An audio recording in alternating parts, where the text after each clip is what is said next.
পৃথিবীতে এমন কিছু সংস্থা আছে যাদের অস্তিত্বই রয়ে গেছে রহস্যের চাদরে মোড়ানো। তাদের নাম শুনলেই রোমাঞ্চ আর আতঙ্ক একসঙ্গে জেগে ওঠে। ঠিক তেমনি এক সংস্থা হল মোসাদ।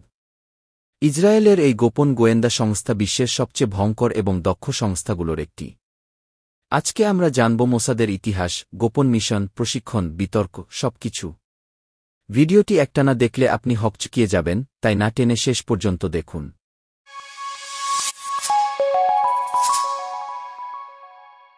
মোসাদ প্রতিষ্ঠিত হয় ১৯৪৯ সালের ১৩ ডিসেম্বর।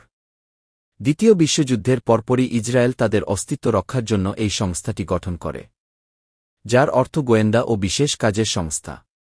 মোসাদের প্রধান কাজগুলো হল বিদেশি গোয়েন্দা তথ্য সংগ্রহ, শত্রুপক্ষের মধ্যে গুপ্তচর নিয়োগ, আন্তর্জাতিক সন্ত্রাসবিরোধী অভিযান পরিচালনা, ইসরায়েলের শত্রুদের বিরুদ্ধে গোপন হত্যাকাণ্ড বা অপহরণ।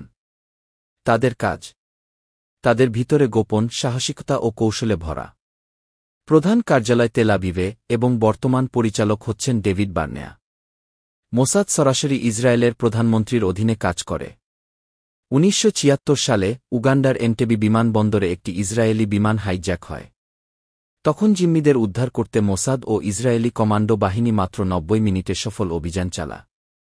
মোসাদ সেই সময় হাইজ্যাকারদের অবস্থান, অস্ত্র, পরিকল্পনা সব তথ্য সংগ্রহ করে দেয়।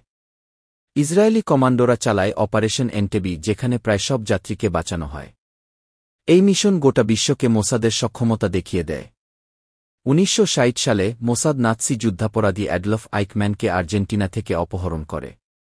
তাকে চুপি চুপি ইসরায়েলে এনে বিচার করে মৃত্যুদণ্ড দেওয়া হয়। এই মিশন গোয়েন্দা ইতিহাসের এক চিরস্মরণীয় অধ্যায়।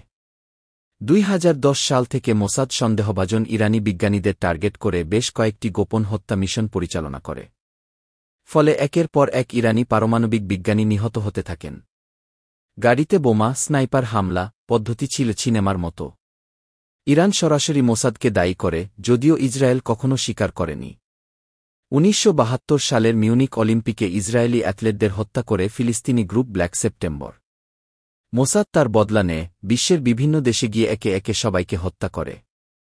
এই মিশনের নাম দেওয়া হয় অপারেশন ওরাত অফ গোড। এ ঘটনা নিয়ে মিউনিক নামে একটি হলিউড সিনেমাও আছে। মোসাদের এজেন্টদের প্রশিক্ষণ এক কথায় অমানবিক। মোসাদের এজেন্টদের প্রশিক্ষণ হয় অত্যন্ত কঠিন। মানসিক স্থিতি, শারীরিক ফিটনেস, ছদ্মবেশ ধারণ এবং বহুভাষা জানাও গুরুত্বপূর্ণ। ফিজিক্যাল ট্রেনিংয়ের পাশাপাশি মানসিক চাপের পরীক্ষা নেওয়া হয়। এদের শেখানো হয় কেরাব মাজা, ছদ্মবেশে বাস করা, মনস্তাত্ত্বিক যুদ্ধ। তারা ৫ থেকে ৭টা ভাষা শিখে নেয়, যাতে যেকোনো দেশে মিশে যেতে পারে। সাইবার গোয়েন্দাগিরিতে মোসাদ অনেক দূর এগিয়ে। Hacking, tracking, deepfake, face recognition তারা দক্ষভাবে ব্যবহার করে।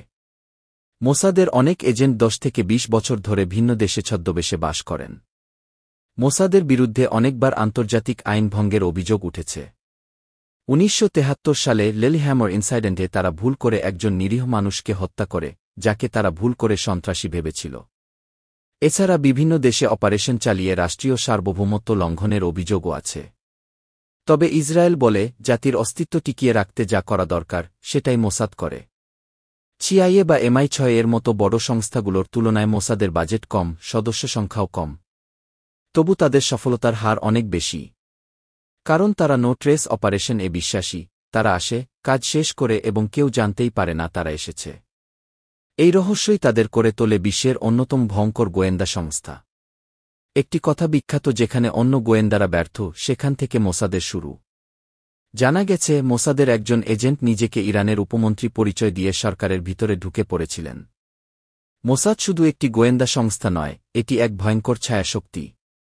এমন অনেক মিশন আছে যা আমরা কখনই জানব না। মোসাদ কি সত্যিই বিশ্বের সেরা গোয়েন্দা সংস্থা, নাকি শুধুই ভয়ঙ্কর এক হত্যা মেশিন? কমেন্ট করে জানান। আপনি যদি এমন আরও তথ্যবহুল ভিডিও পেতে চান, তাহলে আমাদের চ্যানেলটি সাবস্ক্রাইব করুন, আর যারা ফেসবুক পেজ থেকে দেখছেন তারা পেজটি ফলো দিয়ে রাখুন। আর ভিডিওটি ভালো লেগে থাকলে লাইক দিন, শেয়ার করুন এবং কমেন্টে আপনার মতামত জানান।